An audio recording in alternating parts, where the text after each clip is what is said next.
El origen del dogma. Capítulo 3. La invención de los antepasados. Para entender a una nación, hay que mirar sus cimientos. Pero, ¿qué sucede cuando esos cimientos no están hechos de piedra sino de tinta? Bienvenidos al capítulo 3 de El origen del dogma. Hoy desmantelamos la era de los patriarcas y el mito del éxodo bajo la lupa de la arqueología moderna y de la ciencia histórica. La historia comienza con Abraham, el padre de la fe. La Biblia nos lo presenta cruzando el desierto con grandes caravanas de camellos. Pero aquí es donde la ciencia da su primer golpe. La arqueología y la zoología demuestran que el camello no fue domesticado como animal de carga en el Levante hasta el siglo X, antes de nuestra era. Si Abraham vivió alrededor del año 1800 a.C., sus camellos son un anacronismo imposible. Es como describir a un caballero medieval usando un teléfono celular. Esto nos dice una verdad incómoda. Quien escribió esta historia lo hizo 1000 años después, proyectando su presente en un pasado que nunca existió. La narrativa bíblica no solo crea héroes, también crea enemigos.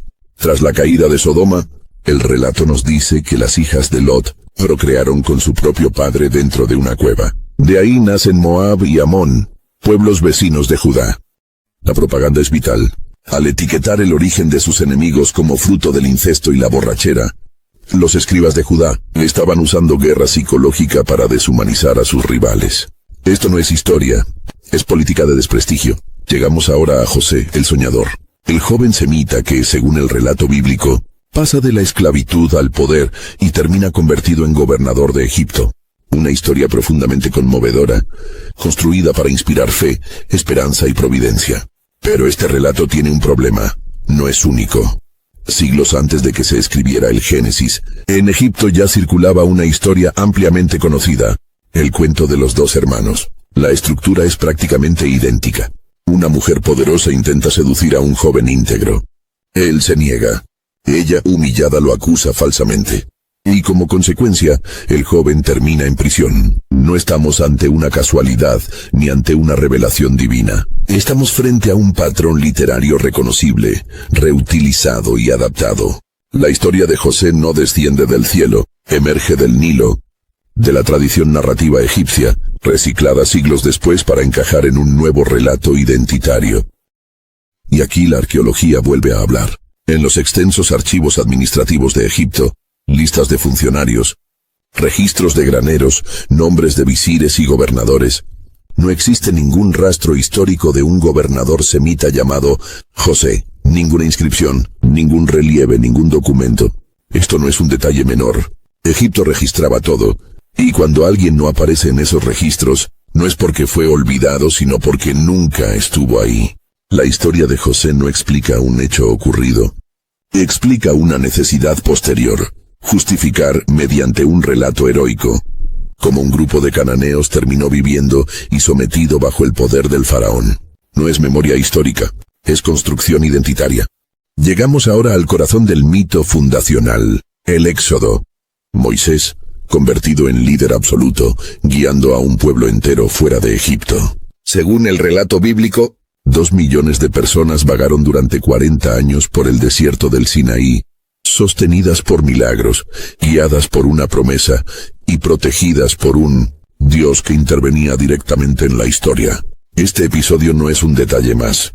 Es la piedra angular sobre la que se construye la identidad de Israel como pueblo elegido.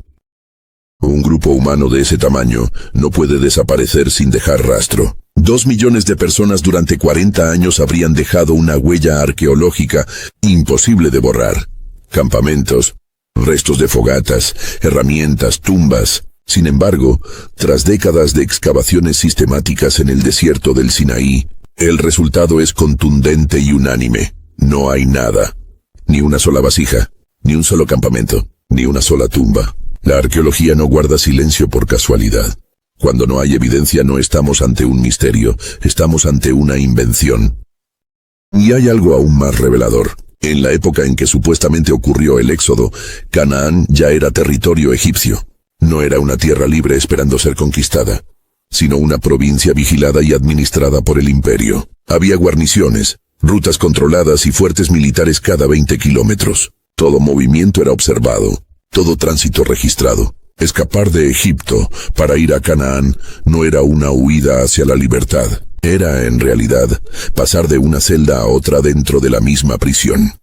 Y entonces surge la pregunta inevitable: ¿de dónde proviene la ley que Moisés dice haber recibido directamente de Dios? La respuesta no cae del cielo, surge de la historia. Siglos antes de que el relato bíblico fuera escrito, el principio del ojo por ojo ya estaba establecido en el Código de Hammurabi, promulgado alrededor del año 1750 antes de nuestra era. La justicia retributiva, las normas sociales y los castigos proporcionales ya existían mucho antes de Moisés. La llamada ley divina no fue una revelación única, fue una adaptación tardía de sistemas legales mesopotámicos que ya llevaban siglos regulando a las sociedades humanas.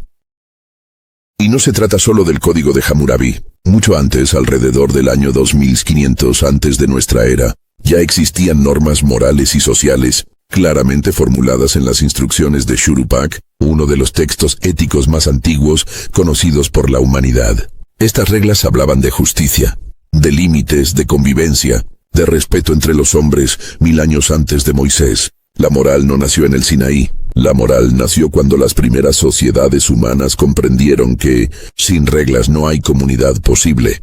La ley mosaica no fue el origen de la ética. Fue una recopilación tardía de principios que la humanidad ya había aprendido por necesidad.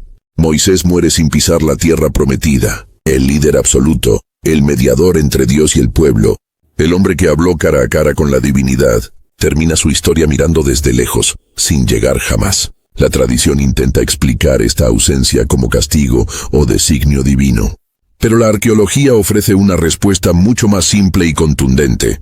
Moisés no entró en Canaán porque Moisés nunca existió como personaje histórico. No hay registros egipcios, no hay evidencias arqueológicas, no hay huellas materiales. Su figura pertenece al terreno del mito fundacional, no al de la historia verificable.